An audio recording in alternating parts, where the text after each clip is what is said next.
En el programa de hoy, desde España, comunidad de clarisas deja la Iglesia Católica y se une a obispo excomulgado. En Perú, el gobierno incluye la transexualidad y otras variantes de identidad sexual en una lista de diagnósticos para financiar tratamientos médicos con dinero público. En Chile, jesuitas expulsan de la orden a sacerdote culpable de abusos sexuales. En Venezuela, 18 aumenta el número de muertos, la mayoría niños por extraña enfermedad en una comunidad indígena de la Amazonía, reportan misioneros de la Consolata. En Estados Unidos, feligreses impiden que un adolescente con rifle ataque en misa de primera comunión. Hola Natalie, qué gusto verte. Un gusto también verte, Eddie, y estar con nuestros televidentes informando desde nuestros estudios en Lima, Perú. Gracias por acompañarnos en EWTN Noticias. Soy Eddie Rodríguez Morel. Yo soy Natalie Paredes. Empezamos las noticias desde España con un preocupante caso. Una comunidad de monjas abandonó la Iglesia Católica y se une a un obispo excomulgado. Nuestro corresponsal Nicolás de Cárdenas explica qué está pasando. Una comunidad de monjas clarisas españolas ha publicado este lunes una declaración cismática en la que rechaza la Iglesia Católica y se pone bajo la tutela de un obispo que fue excomulgado en 2019. Una comunidad de monjas clarisas españolas ha comunicado este 13 de mayo que abandona la Iglesia Católica y se pone bajo la autoridad de un obispo excomulgado. A partir de hoy, día de Nuestra Señora de Fátima del año 2024, nuestra comunidad Belorado y Orduña, saliendo de la Iglesia conciliar a la que pertenecía, pasa a formar parte de la Iglesia Católica bajo tutela y jurisdicción de su ilustrísima reverendísima doctor don Pablo de Rojas Sánchez Franco, obispo legítimo de la Santa Iglesia Católica. Según detalla en el decreto de excomunión del año 2019, firmado por el entonces obispo de Bilbao, Monseñor Mariceta, hoy arzobispo de Burgos, Rojas se ha presentado como obispo y ha sido consagrado, entre comillas, 2 veces.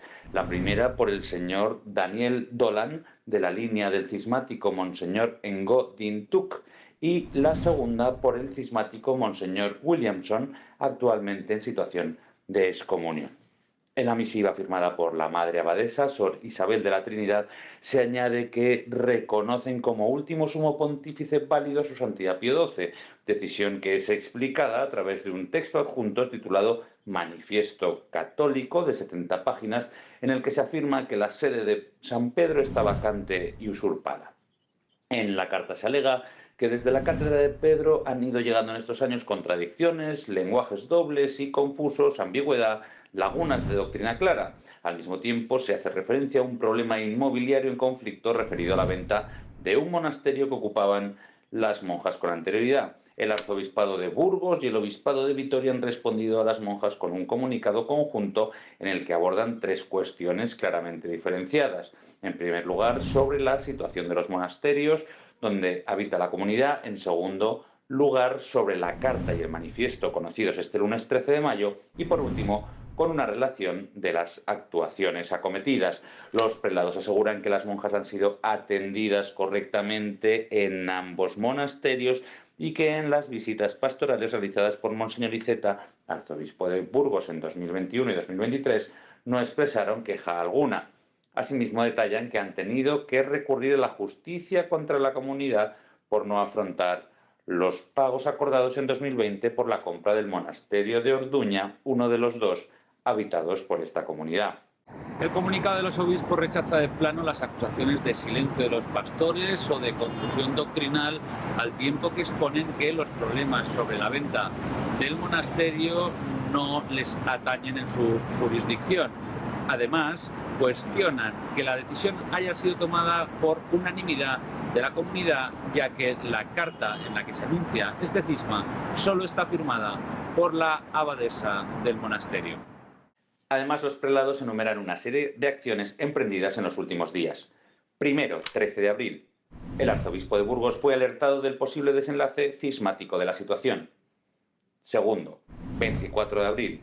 Monseñor Mariceta inició una investigación previa junto a los obispos de Vitoria y Bilbao y lo comunicó a la Santa Sede. Tercero, 13 de mayo. El arzobispo conoció la carta y el manifiesto de las monjas por vía indirecta y logra confirmar por teléfono con la comunidad la decisión de romper con la Iglesia Católica. Reclama una comunicación oficial. También le confirman que el supuesto obispo excomulgado ha visitado la comunidad en al menos 3 ocasiones y que ha dejado a un supuesto sacerdote para que les celebre la misa. El arzobispo les advierte de la pena canónica en la que podrían incurrir. Por último, el arzobispado de Burgos y el obispado de Vitoria exhortan a los fieles a que no participen en ningún acto que se celebre en los monasterios de Santa Clara, en Pelorado y Orduña. Desde España, Nicolás de Cárdenas, EWTN Noticias. Dirigimos la mirada hacia una polémica en Perú por un decreto del gobierno en torno a personas que se identifican como transexuales y otras variantes de identidad sexual que serán incluidas dentro de un plan de seguro de salud financiado con dinero público. Le contamos los detalles. El Ministerio de Salud del Perú actualizó hace unos días el Plan Esencial de Aseguramiento en Salud, documento que detalla la lista de enfermedades cuyos tratamientos se imparten en los hospitales públicos. El registro incluye a personas con problemas de salud mental. El texto del decreto supremo incorpora como diagnósticos el transexualismo, el transvestismo de rol dual, trastorno de la identidad de género en la niñez, otros trastornos de la identidad de género, trastorno de la identidad de género no especificado, transvestismo fetichista y orientación sexual egodistónica. La organización Manuela Ramos acogió las críticas de los grupos LGTB en las redes sociales, temerosos a posibles terapias de reconversión sexual. Por eso, exigió al Ministerio de Salud que derogue la norma bajo el argumento de que la diversidad no es enfermedad. Tras la polémica, el Ministerio de Salud emitió un comunicado diciendo que ratifica su posición de que la diversidad de género y sexual no son enfermedades, su respeto a las identidades de género y su rechazo a la estigmatización de la diversidad sexual en el país. En su aclaración, explican que la intención de la normativa que clasifica la disforia de género y sus variantes como enfermedad mental se realiza ante la necesidad de asegurar el beneficio de las intervenciones de salud mental íntegra como condiciones para el pleno ejercicio del derecho a la salud y el bienestar de la persona, la familia y la comunidad. Es importante mencionar que la Asociación Americana de Psiquiatría, que dicta las normas en el ámbito de salud mental a nivel internacional, por presión ideológica en 1973, retiró a la homosexualidad de su manual de diagnóstico y estadísticas. Según el expresidente de la Asociación Americana de Psicología, el doctor Nicholas Cummins, la organización abandonó buenas prácticas científicas para promover el estilo de vida homosexual como saludable y normal, de acuerdo a un reporte de Asiprensa en 2012. Cummins pidió a la Asociación Americana de Psicología continuar con una investigación imparcial sobre el tema, lo cual nunca se hizo. En Venezuela siguen muriendo niños. En abril, los misioneros de la Consolata en el país denunciaron la muerte de varios niños indígenas de la etnia Warao a causa de una enfermedad aún desconocida. El pueblo Warao habita a las orillas de los caños e islas que conforman la desembocadura del río Orinoco. Su nombre significa gente de la canoa o gente del agua y generalmente se agrupan en pequeñas comunidades de entre 10 a 15 viviendas. Estos asentamientos son dirigidos por un cacique. La misión Consolata dijo que los niños fallecidos tenían síntomas de fiebre, dolor de cabeza y de cuello, convulsiones, y ya cerca de la muerte sienten opresión en el pecho. ¿Qué es lo último que sabemos de los pequeños y esta enfermedad? Estamos en comunicación telefónica con Yesenia Alcalá, laica misionera, quien está en la comunidad Nenabasanuca, donde han sucedido las últimas muertes de los guaraos. Estimada Yesenia, es un gusto poder hacer esta conexión con usted. ¿Cuál es la última información de la situación de los niños? Hola, muchísimas gracias por la invitación. La última información respecto a la situación de los niños, la enfermedad comenzó el 4 de abril. Es un brote endémico que explotó en la comunidad de Mucoboina y Jocoinoco. El último comunicado oficial era un llamado a la calma, pues se contaba con un equipo médico que visita a las comunidades afectadas. ¿Encontraron cuál ha sido la causa de muerte de los pequeños? Aún la causa no se ha determinado. Aún seguimos esperando los resultados de las muestras. ¿Cuántos niños muertos hay hasta la fecha? Con un dolor profundo, lamentablemente son 16 niños en edades comprendidas entre 4 a 12 años. y días atrás murieron 2 jóvenes. ¿Y cómo están atendiendo la emergencia? ¿Ha ido el gobierno? La organización y autoridades gubernamentales se están moviendo. Ya están tratando a los enfermos, tomaron las respectivas muestras, estas fueron llevadas a Caracas. Y bueno, aún seguimos esperando los resultados. ¿Hay algún sistema de prevención ante esto, Yesenia? Y bueno, también el gobierno en días pasados se trasladó una barcaza que es un barco hospital. De allí venía un equipo conjuntamente con la gobernadora, el viceministro de Salud y algunos médicos y otros especialistas para determinar el diagnóstico, y pues allí se llevaron las muestras que respectivamente se llevaron a Caracas. El sistema de prevención, bueno, hasta ahora se suspendieron las clases aquí en Los Caños, aquí en Abasanuca y en los demás caños, que es Mocoboina, Saconoco, toda esta zona. Se usa el tapaboca por sistema de prevención y se evita aglomeraciones. ¿Y cuál es el papel que realizan los misioneros en esas zonas? En estos tiempos tan difíciles, estamos desde el acompañamiento, la cercanía, desde la unión, orando los unos por los otros. Todos somos una familia. El gozo de un guarao es nuestro gozo. El dolor de un guarao es nuestro dolor. Como se diría en la lengua guarao. Hi, moni, mamoni. Yesenia, ¿cómo afrontaron esa situación los misioneros? Por gracia de Dios, desde la misión, lo afrontamos desde la ayuda. No solamente somos simples espectadores o observadores.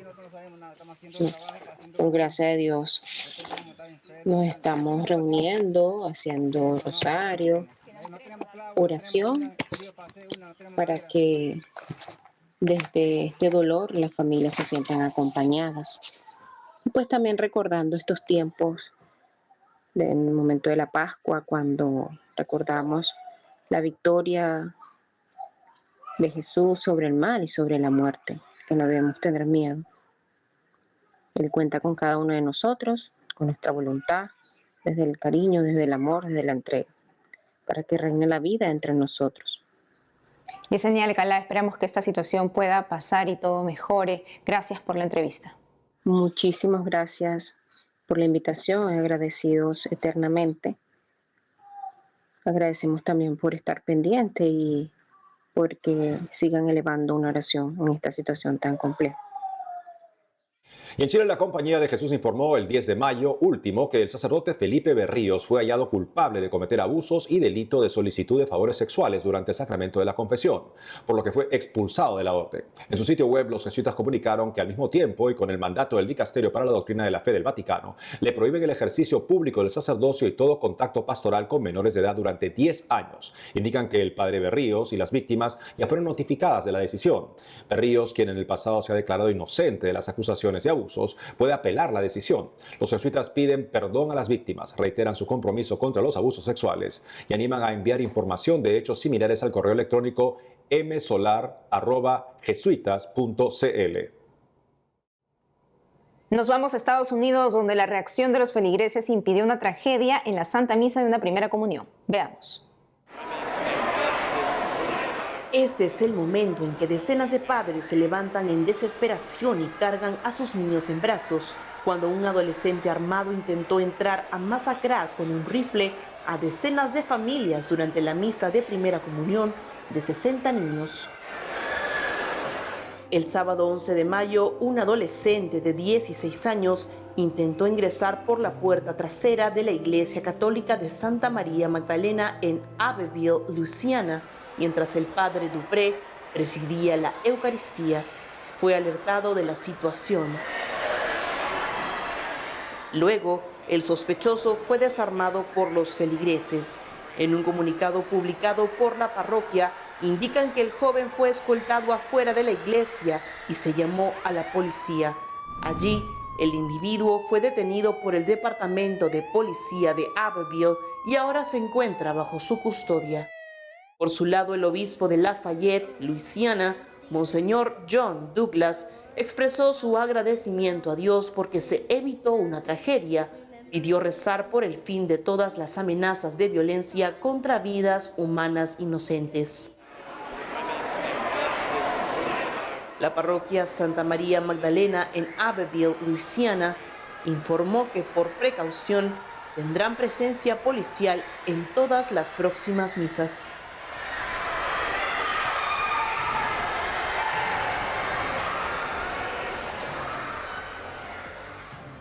Nos vamos a una pausa y al volver, desde Venezuela, celebran el aniversario de la beatificación de la Madre María de San José, quien resucitó a su padre.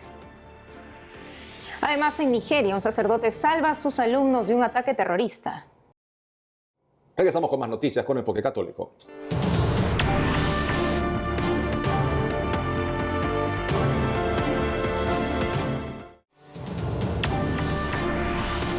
Ahora nos vamos a Nigeria, donde un sacerdote director de una escuela católica logró salvar a los alumnos de un ataque terrorista la semana pasada. Le contamos qué pasó. Nigeria, 7 de mayo, la escuela secundaria Father Agnus Fraser Memorial en la ciudad de Makurdi es atacada por un grupo de extremistas armados. El padre Manuel Oguche, director de la escuela, salva a sus alumnos cuando al escuchar disparos afuera apagó las luces del edificio. Eso impidió que los terroristas ingresaran donde los estudiantes dormían. Ningún estudiante resultó herido, según el padre Moses Lorapú, director de comunicaciones de la diócesis de Makurdi, en declaración a la Fundación Pontificia Ayuda a la Iglesia Necesitada. Hubo disparos durante mucho tiempo. Tuvimos suerte. El Señor fue misericordioso con nosotros. Además, explicó que el colegio cerró en forma temporal y los alumnos fueron evacuados. Según el padre Moses, los estudiantes quedaron traumatizados y hay mucho temor de que vuelva a suceder un escenario similar. El director general de la Agencia de Garantía de Calidad de la Educación del Estado de Benue, Dr. Terna Francis, condenó el ataque mientras visitaba las instalaciones para dar apoyo. El Colegio Católico Father Agnus Fraser Memorial funciona en una región marcada por los asesinatos y secuestros. Se sospecha de los militantes musulmanes Fulani. Según la Agencia de las Naciones Unidas para la Infancia, en Nigeria más de 1.680 estudiantes fueron secuestrados en diversos ataques contra escuelas en los últimos 10 años. En 2014, tomaron como rehenes a 276 escolares en la ciudad de Chibok. Y en Ecuador, la Arquidiócesis de Guayaquil y la Sociedad de Lucha contra el Cáncer, o SOLCA por sus siglas, crearon una alianza de sangre para promover la donación. La campaña se da en el contexto de la inauguración del nuevo banco de sangre de SOLCA en Guayaquil. El propósito es que a través de la educación y concientización aumente el número de donantes de sangre voluntarios y repetitivos, que luego sean parte del club de donantes de SOLCA. La Iglesia aportará con la difusión de mensajes clave alusivos a la importancia de la donación de sangre en los anuncios parroquiales y demás actividades pastorales. Si usted desea donar sangre, puede hacerlo agendando una cita al número de WhatsApp que aparece en pantalla. Por otro lado, en Irlanda, miles se movilizaron hace unos días en favor de la vida. Los organizadores de la Marcha por la Vida Irlanda animaron a que los participantes que, frente a las elecciones locales y de Europa este año, prioricen el voto por candidatos y partidos pro vida en medio de tasas de aborto que están en este momento disparándose y teniendo un efecto devastador en la sociedad irlandesa. El aborto se legalizó en Irlanda en 2018. Está permitido hasta las 12 semanas de embarazo. La nueva edición de la Marcha por la Vida partió del centro de Dublín hacia el Parlamento irlandés. Nos vamos a Venezuela, que cuenta con 4 casos concretos de católicos heroicos que durante el siglo XX vivieron su fe con una radicalidad admirable. Conozcamos a la querida Madre María de San José, cuya beatificación se conmemora este mes. Por estas calles caminó la beata venezolana María de San José, cofundadora de la congregación Hermanas Agustinas Recoletas del Sagrado Corazón de Jesús. Su legado sigue resonando en sus hijas espirituales y en todos los que la conocieron. Hoy, su cuerpo incorrupto reposa en el sitio donde vivió la mayor parte de su vida. Su vida está plagada de misticismo y milagros. Al morir su padre, ateo y peleado con la iglesia, la beata María de San José rezó toda la noche. Pidió que su padre volviera a la vida y se convirtiera. Así sucedió, por gracia de Dios, y recibió todos los sacramentos, incluido el matrimonio, y murió de nuevo al poco tiempo. Nos encontramos en un lugar muy especial, en la casa de las hermanas Agustinas Recoletas del Sagrado Corazón de Jesús, en la ciudad de Maracay, que fue testigo durante buena parte del siglo XX del heroísmo gigante de una mujer de muy baja estatura que dedicó toda su vida a amar a Dios y a servir con entrega total a sus hermanos. Al cumplirse el pasado 7 de mayo, 29 años de la beatificación de la Madre María de San José, sus hijas y Venezuela entera se alegran al recordar su testimonio ejemplar de oración, de celo apostólico y de gratitud por el sufrimiento bien ofrecido al Señor. Francelvis Medina, un venezolano de 56 años, conoció a las hermanas agustinas de la Madre María hace algún tiempo, según él lo afirma, por una diosidencia. Por supuesto, conocer a las hermanas agustinas en el tiempo que llevo con ellas, 5 años, es conocer las diferentes obras que ella ha realizado a través del tiempo, como dicen, como herencia dejada a estas hermanas, que yo las siento como hermanitas de corazón mías de verdad. Esa es la huella que la Beata María de San José deja aún hoy, 57 años después de su fallecimiento, a través de su amada congregación. Un ejemplo que cobra más relevancia en medio de la complicada realidad venezolana.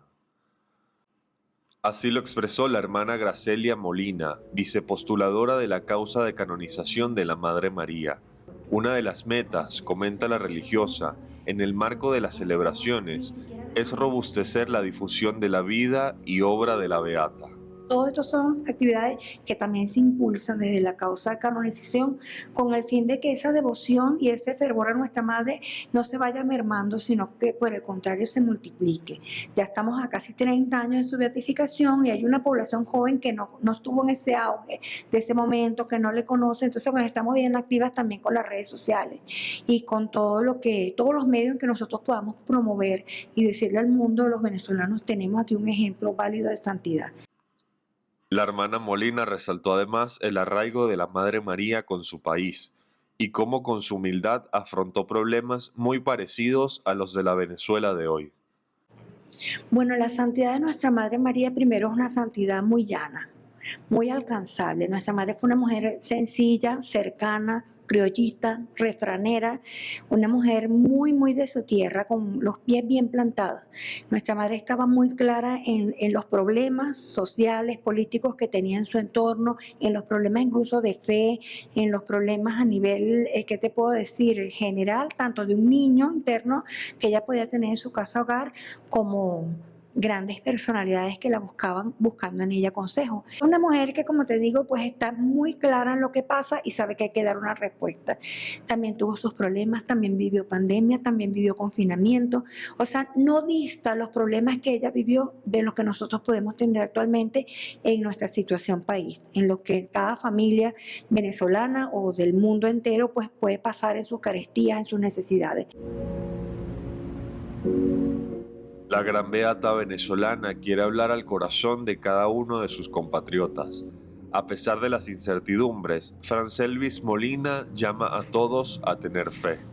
Como ser humano siempre tenemos dudas, ¿no?, entre muchas cosas, pero la gracia de Dios se presenta en diferentes personas. En este caso, las hermanas agustinas son una guía, y uno que las va conociendo de cerca ha tenido esa oportunidad de acercarse. Yo les diría a las personas, acérquense a estas hermanitas, acérquense no solamente a ellas, a cualquier otra religiosa que sé que el corazón de Dios también late junto a ellas.